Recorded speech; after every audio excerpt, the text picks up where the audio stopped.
First, and thanks for the kind introduction. Welcome, everybody. Thank you for taking your time and showing up on my session. My name is Tomek. I'm from the Affinity. I get Jefferson got it right, but maybe before I start off, just a short question to all of you. Can anybody raise their hand who knows what a penny is? Okay. Wow, cool. So majority of you know who we are, but maybe for those individuals who've never heard about us, unlike most of the companies that present here on the 4C, we do not build games. We actually are data guys. We help companies build games by providing them data so that they can make data-driven decisions, not based on the gut feeling. I know that there's a lot of companies that don't necessarily like that approach, but that's our mission to make sure that people do look into data and maybe run some kind of analysis before they make any final decision. We've been on the market for quite a while, very proud and fortunate to work with a lot of great companies. Also the company that hosts that event, so thank you for the invitation. So I was asked today to talk about the mobile gaming.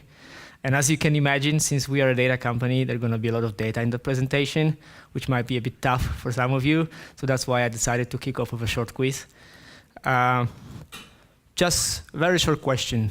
Does anybody know how many mobile games hit 1 billion in consumer spend last year? It's 3, 4, 5. Who thinks it's 2 games? Hands up. Who thinks it's 3 games? Hands up. Who thinks it's 4 games? Hands up. And who thinks it's 5?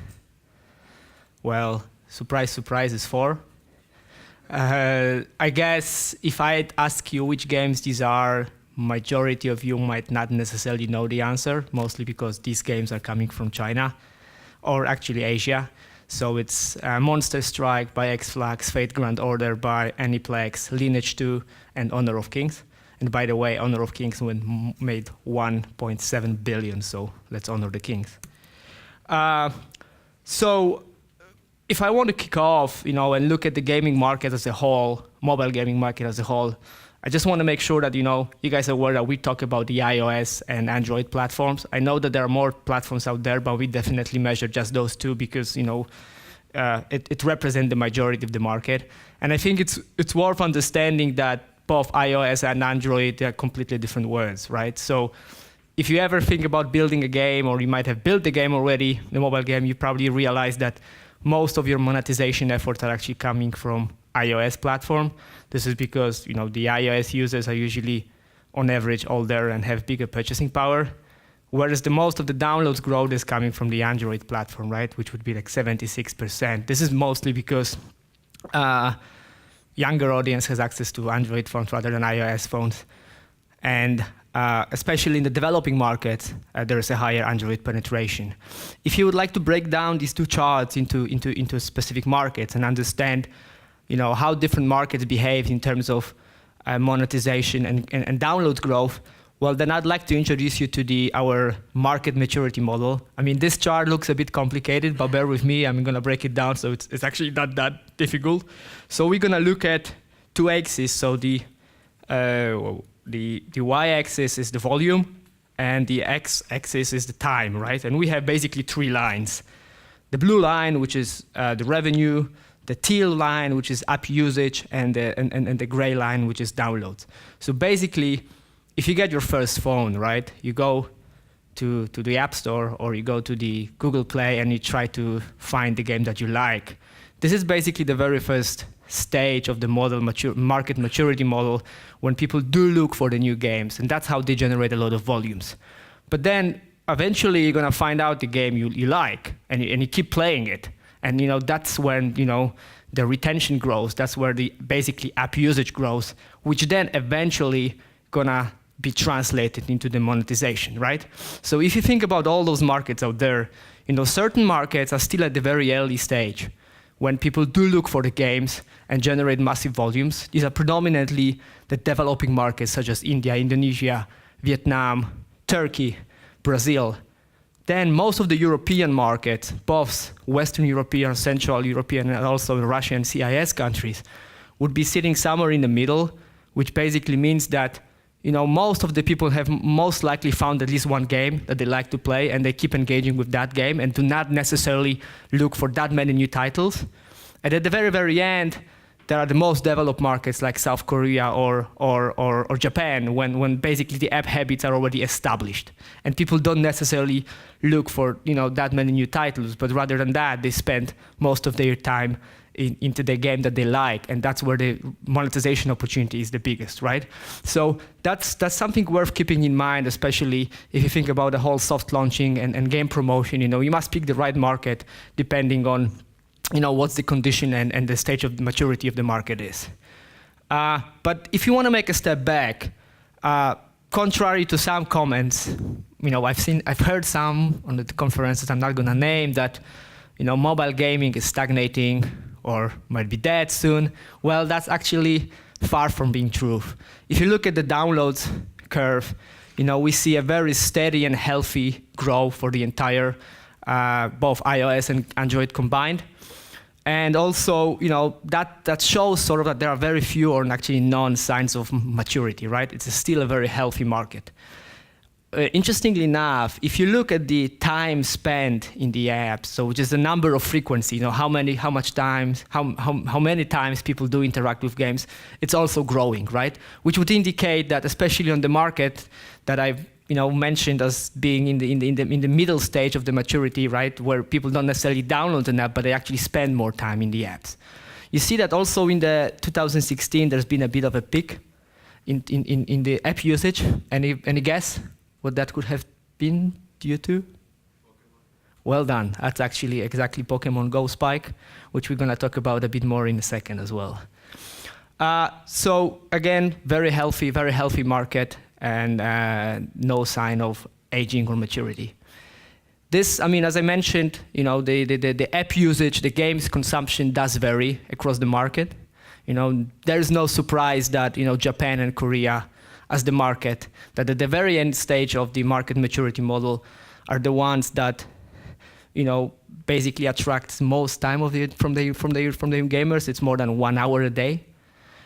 Interestingly enough, there's a bunch of markets which we would still consider developing markets, such as Indonesia and Turkey, that still have a fair share of users' times and awareness. So definitely, one of the uprising markets. Most of the Central European and Western European markets would be somewhere in the middle, with users spending on average below 30 and 40 minutes a day playing games. If we look at the monetization part, well, this looks even more healthier than the downloads. You see that the monetization, the App Store revenues, the Google Play and App Store revenues increased by 110% since 2015. I just want to make sure that you guys are aware App Annie does track App Store's revenue. Do not take into consideration the ad revenue, right? If we included ad revenue, this would probably be twice as big. But nonetheless, as I mentioned, on the mature market, this is exactly the time when a lot of games started to make some serious money, right? So the app habits are already established, and people are ready to spend money in the game. In fact, mobile as a platform is the fastest growing gaming platform these days. We did a bit of a research together with our partners from IDC, and according to that research, gaming actually overtook PC in 2014 in terms of consumer spend. And it's been widening the gap ever since. So these days, mobile games made about 2.5 times more than PC and 3.6 times more than console games. Obviously, this revenue opportunity varies across the markets, right? As I said, different markets poses different opportunities. This is a bit of a complicated slide again, but again, we are data guys. So I'm showing here on the y-axis, which is the revenue growth, is the first half of this year versus the first half of the last year. So basically, the more up the country is, the faster it grows in terms of monetization. But market size or the market growth are not the only thing that you should consider if you want to pick the right market. There's also a thing that we call like a market concentration, which is then represented by the HHI index Those of you who have studied economics might have heard about the Herfindahl-Hirschman index, which is a common measure of how to measure basically the market concentration. Is the market occupied by one player that is dominating the space, or is it actually multiple players that each and every has a smaller market share? So if you want to think about, if we want to speak with the easy language, which market basically creates a revenue opportunity, you would maybe look at the Thailand, which is the fastest growing market these days, with more than 50% growth in this first half of 2018 versus first half of 2017. But you also see that it is very concentrated. So one may ask, why would I go to Thailand if it's so much concentrated? Well, this really depends on your strategy, right? Your go-to-market strategy. We tell you that this market is very concentrated because it's actually the valor of honor that has like the majority of the market. So if you're gonna release the game that is very similar to that, you might most likely have hard time, cracking that nut. But if you're gonna then release another game which has completely different value proposition, different gameplay, and you believe, it can attract users who normally play that kind of game, this is your market to go.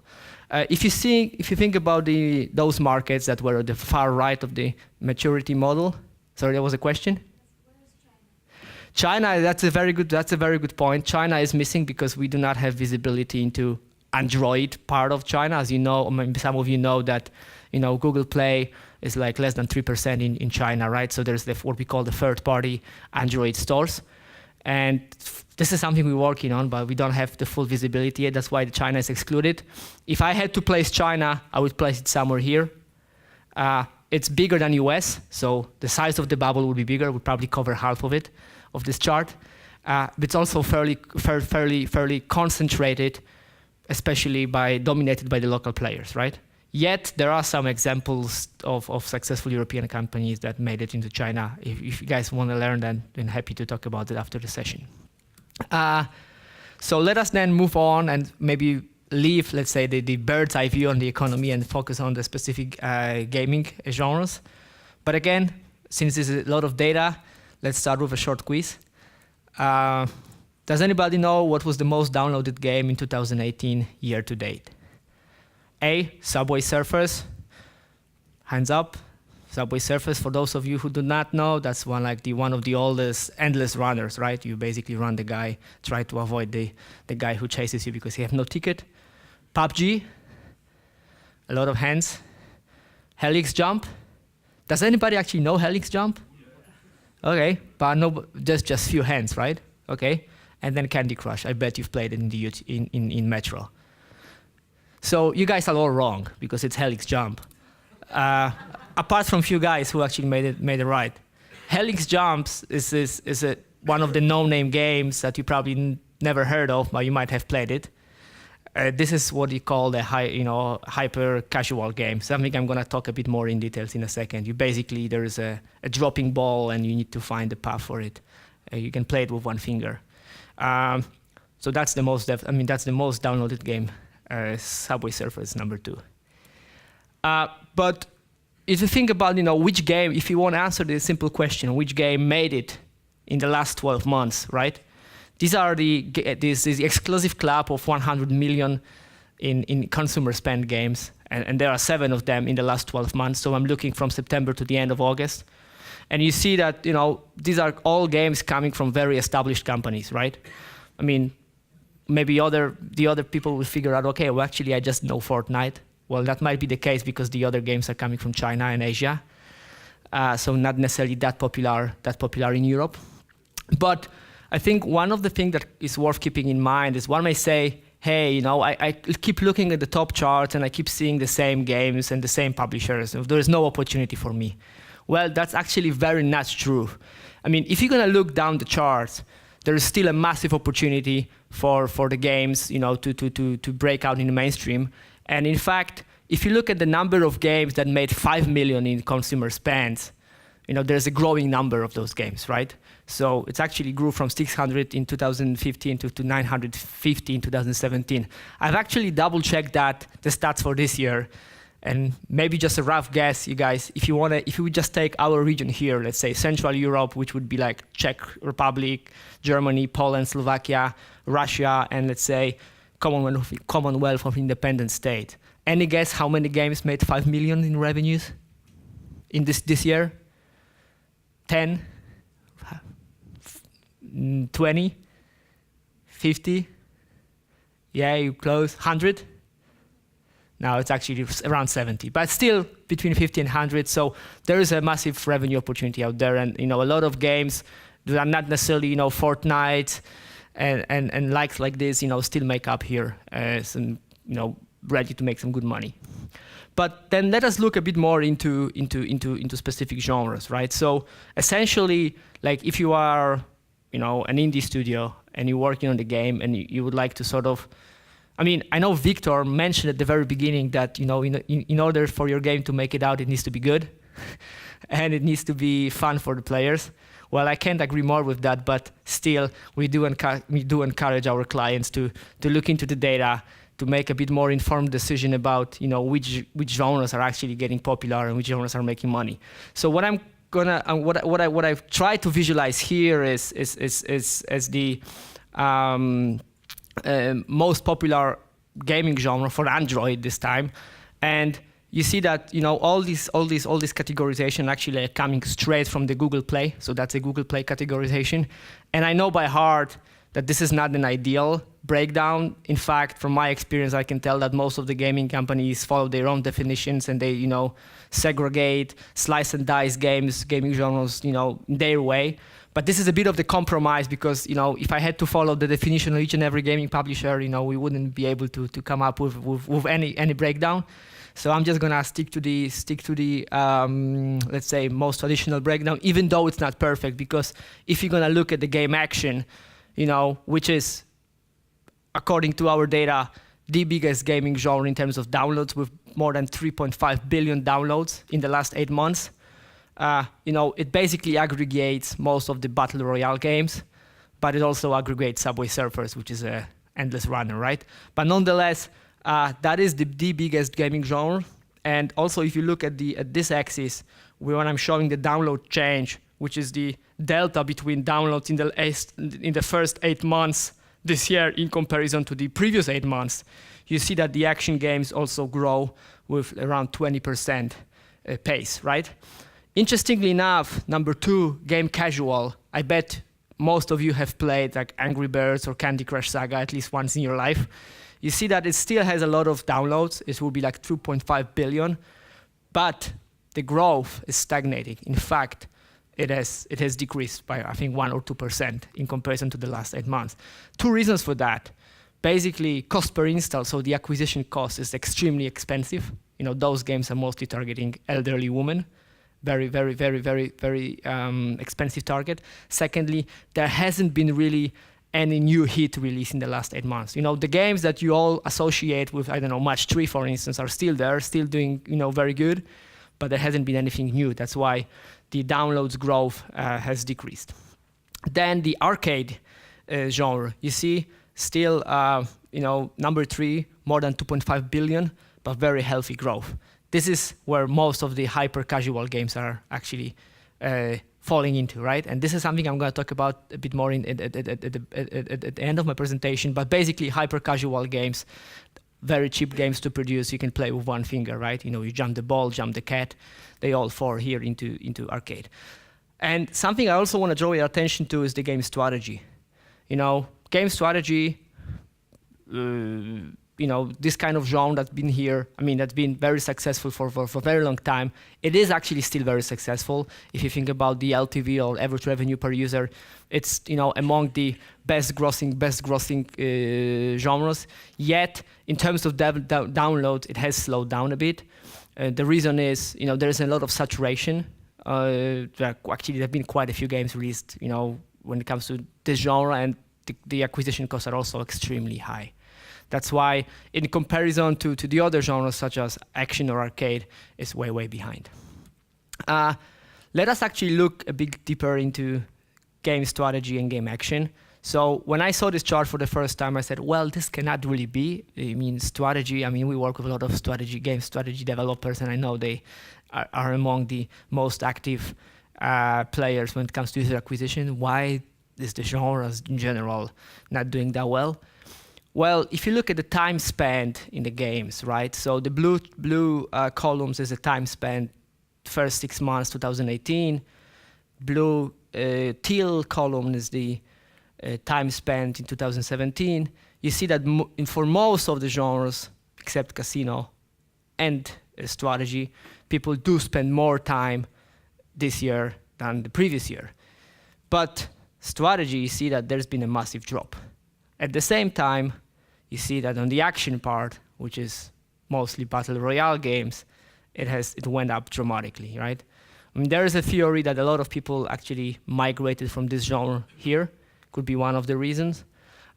We have no hard evidences for that, but from my experience and also from the experience of my colleagues and fellow gamers, we can say that this is to a large extent true, right? People do tend to interact with action games this year way more than they used to interact with strategy games. If you're gonna look at the monetization opportunity here, right? And this time I'm looking at the iOS data. You see that there's actually nothing new, really. You know, games action, again, most of the PUBG, Battle Royale games would sit in these genres. Is actually the genre that generates most monetization, more than 2 billion revenues. Games arcade is kind of a tricky one. I think it might be actually a bit misleading because some of the match 3 games on iOS sit in the game arcade. But nonetheless, you see that they have a very healthy revenue growth, right? And the reason is because those games are usually mostly played in the developed markets, as I mentioned, where the monetization habits are already established. And as I said, you know, those games are also targeting very expensive audience, but this is also very, this is this kind of audience that is really ready to spend even more, most money in the game next to the strategy. But if you were to develop a game, right, and you might say, okay, my game is fun, is interesting it's good, as Victor said, it's actually interesting for player. My market is growing fast and it's big. Is that enough information? I mean, we do believe it's not. And again, then usually what we show to our partner is again this HHI index, where we say, well, before you make this strategic decision and you're gonna spend, let's say, 1 million in game development, make sure that the market that you are addressing, so your total addressable market, is not that congested, right? And that's why, again, we're showing the same chart that we did show for the countries, but this time this is just broken down by the gaming genres on the Google Play, right? So this is an Android store, and we tell you how competitive or concentrated certain gaming genres are. I'm gonna explain some of those icons because maybe you're not familiar with that. Very few people go into the top charts and the category breakdown. So this is the sword and a shield. This is an RPG genre. You see, it's one of the biggest one in terms of download, and this is also one of the least concentrated. What it means, it basically means that there are many players that have similar share of the market, right? So if you were to launch yet another RPG game, unless it's gonna be super different than what the best in the class RPG games are, it might be very hard for you to get a significant footprint, right? On the other side of the equation, there's the map, which is the adventure game. We basically tell you that adventure game not only grows faster in terms of revenue than RPG, it's smaller, but it grows faster, it's higher up, but it's also more concentrated, which basically means that there are fewer players out there that own the bigger market share. This at one hand could be a threat if your gameplay is very similar to the guy who has generates most of the revenue in that genre. But on the other hand, if your game has a different value proposition, different gameplay, but still targets similar users, this might be your opportunity, right? I mean, in the best case scenario, you might ask, okay, what is this game? These are word games, still a very small market, but it's I wouldn't say it's very concentrated, it's actually the opposite. So many players out there, and it grows very fast. So possibly a good opportunity if you ever worked on the word game. You might look into this genre a bit more in details. If you're gonna look at the iOS, it's a bit more clumped, but there is maybe one one genre which might be very interesting, which is the music games, right? You see, this is among the fastest growing games, not necessarily that big, but very fast growing, but it's very, very concentrated. The reason why, because there's just simply one game which is, makes a lot of money, which is the QQ Dance from Tencent. Most of the other games are actually not that, don't do that well. So, if you are creative, if you want to target people who like to play music games, maybe like former Piano Tales users, that's definitely an opportunity for you. Any questions so far? I know this is a bit complicated. I'm more than happy to walk you through that a bit more in details, maybe offsite or after the presentation. But in general, we do encourage our clients to look just beyond the size of the market and the pace of growth. You need to look at the other players that are out there, because essentially, I'm either gonna, if I, let's say, I'm into shooter games, I'm either gonna play your game or I'm gonna play any other shooter game out there, right? So picking the right genre could be definitely a smart move if you wanna build a successful game. Let us then move on. I just want to check time. Let us then move on and look at some emerging genres. I was supposed to come here and forecast what's going to be big. That's something I try to avoid, because there's so much going on, and even though we sit on all this data, we don't know everything. So this is a bit more retrospective, looking at 2018. We are already almost in the fourth quarter of 2018. Actually, we are. So some of things that I'm going to call here big, they were big, let's say 6 months ago, right? But still, as a 2018, I would call it, that might be a relevant trend here. So Battle Royale, surprise, surprise. I guess most of you have heard that buzzword at least 5 times during that conference. It all has started in Asia with likes like Rule of Survival and Night Out. Eventually, Fortnite was published, and the Fortnite was also, the Android version was published. But what we've seen is, in general, that starting 2018, there is a massive spike in terms of time spent in those types of games, right?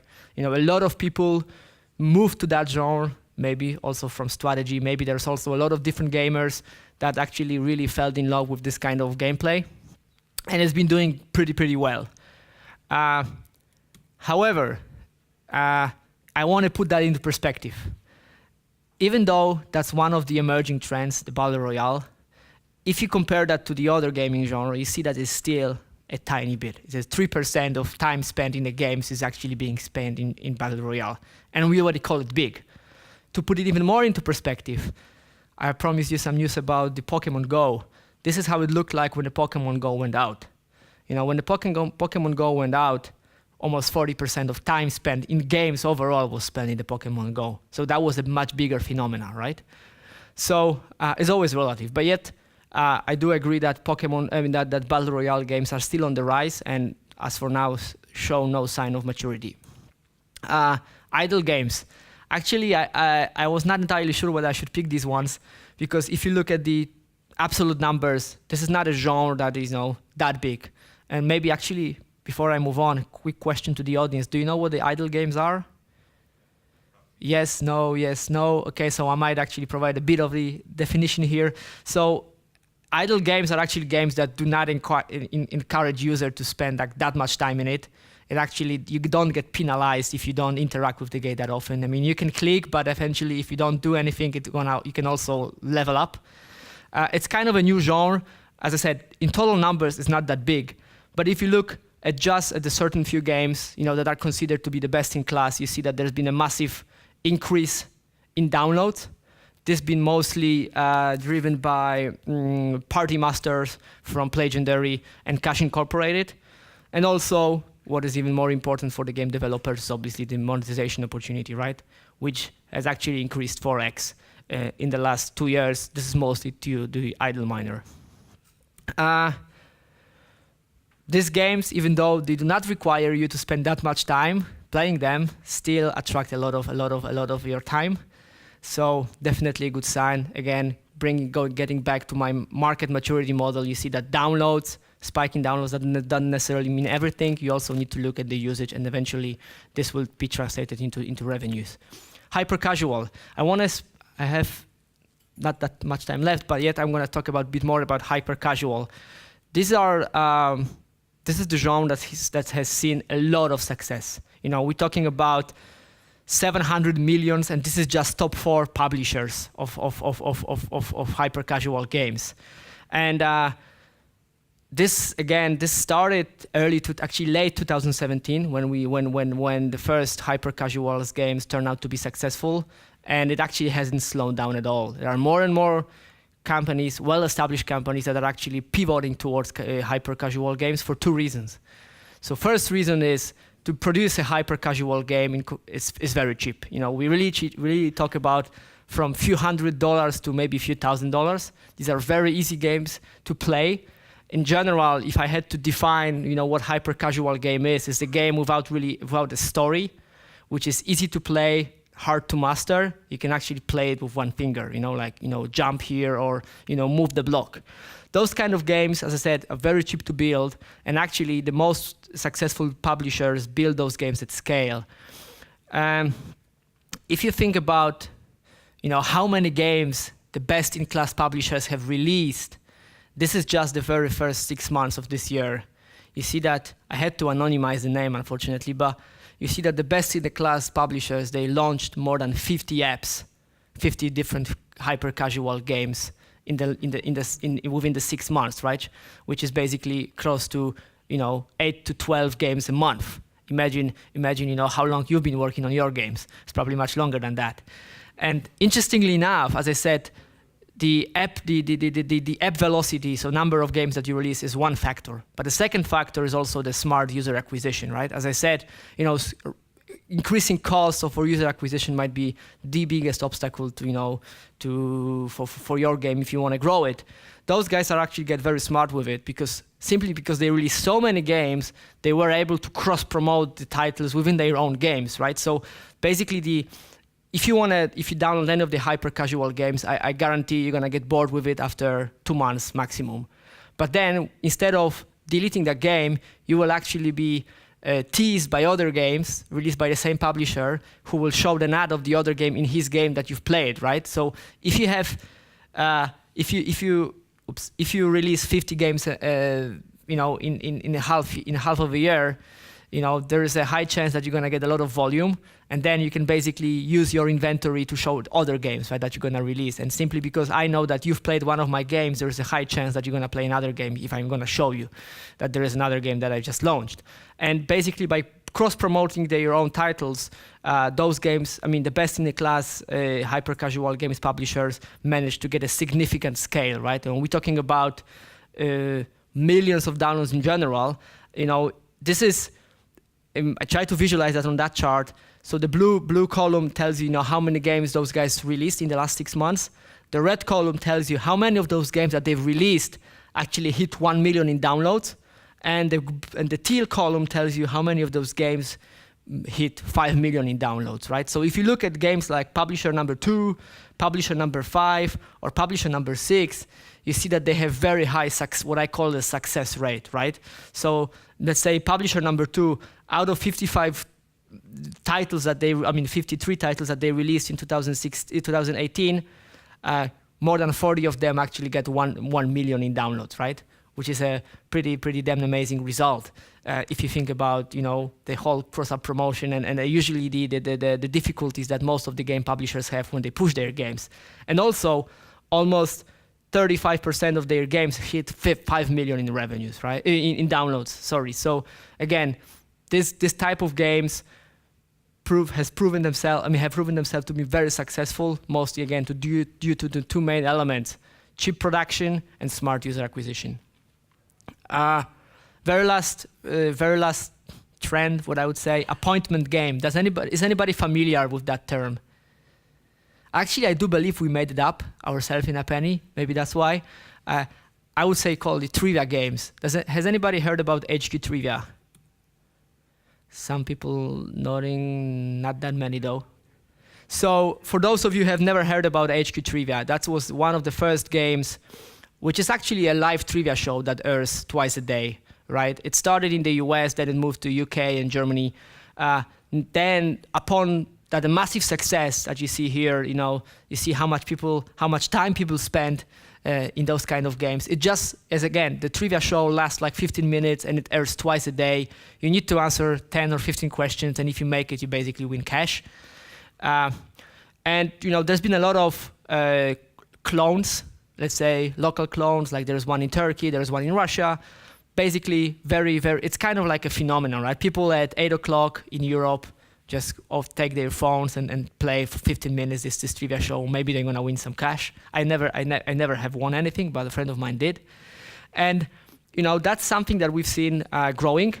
And interestingly enough, especially for gaming companies, the one that are struggling with the user acquisition, I mean, those of you who are maybe in user acquisition know how hard it is right now to acquire users at the right price.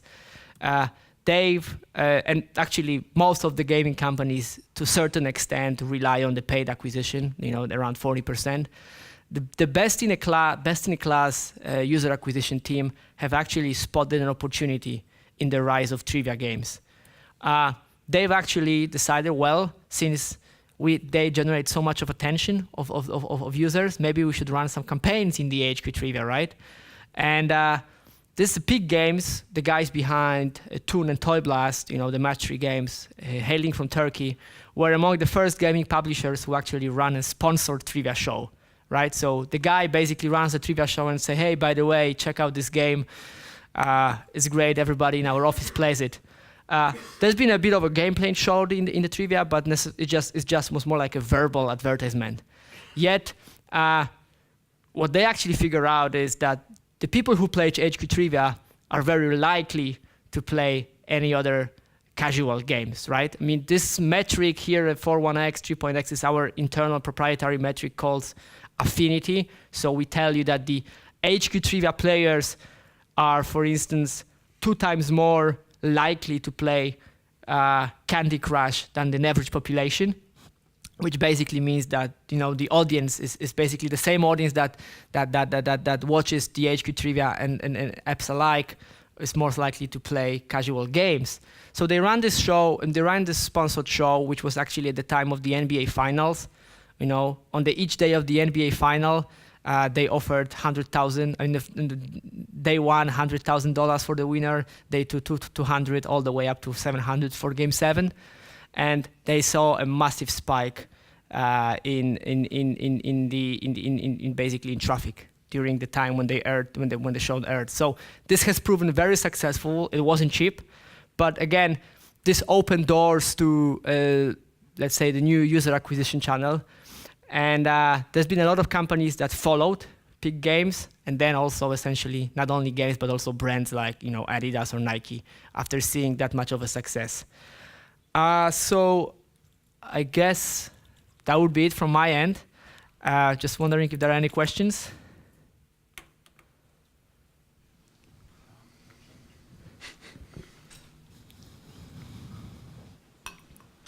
If there are no questions, we can also catch up after the session, and happy to answer them. Actually, I do have a question. Okay. In a market changing so fast, how can you predict what kind of game you should create and what kind of public and audience you should address to? Well, as I said, we try not to predict stuff. We are down to earth people because we are data guys. So we need to look into data. And basically, there are a lot of models, that we can share with our clients and also people who are interested in hearing, to what we want to say, that help you find out, identify those kind of opportunities. The easier way, maybe, to demonstrate that would be, as I said, this HHI index is one way to spot out the opportunity, but something else is, for instance, when you just simply do a calculation like, what's the average revenue per user or per downloads for an app? And if you basically do this kind of calculation for multiple, say, best-in-the-class apps that are very similar to the game that you're trying to launch, you can easily predict, what is the amount of revenue that you can get from the user. Is that game scalable or not, right? So we do encourage, to answer your question, we do not predict, but we encourage users to look into the data and help them analyze the data. And depending on what kind of strategy that they have, we try to help. We help them by advising, okay, well, in our opinion, by looking at that kind of analysis, this is not a smart move and this is a smart move. Ultimately, the decision is yours. Thank you. Yeah, I have a question. So yeah, we see all these charts and everything, and so I know that a big number is fraud. That means like, well, we all know that people from Vietnam or wherever they are installing, and I think a friend of mine who runs a gaming company says that he would say 90% is fraud when he runs marketing campaigns, and he would say that even if user pays, like a user pays money, the first and the second payment, even that is fraud. So that means like this farms who are like pushing this installs, and they even spend money on the user just to appease and say like, okay, these are real users and they pay 2 times, but then they disappear. So my question would be for you, like, how do you tackle that in your analytics? Do you kind of like strip them out? Do you have any kind of like way to do that, or are they all included? Okay, it's a very good question. Maybe before I answer it, is everybody aware of what fraud is? I guess so, right? So I do agree with you. It's a massive problem. If you are, in the UA business, I am not. I was before I joined Affinity.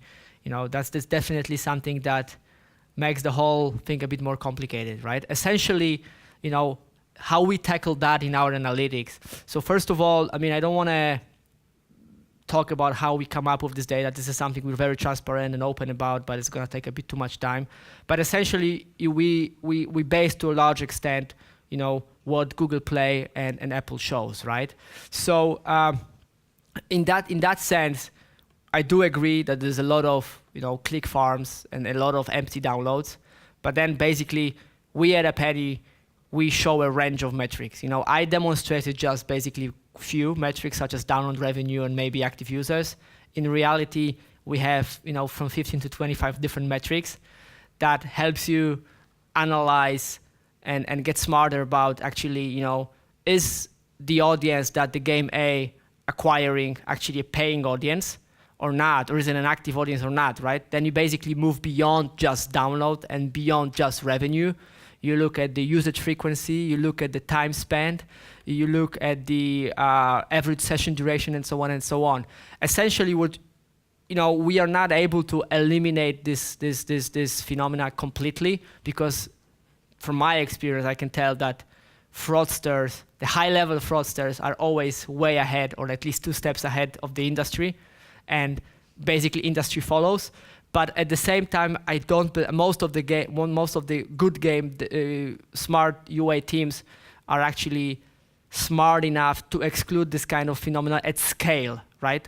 Still single users, there might be, some kind messing up the metrics. But if you think about the game that has 700 million downloads, it's very unlikely that, majority of it would be fraud.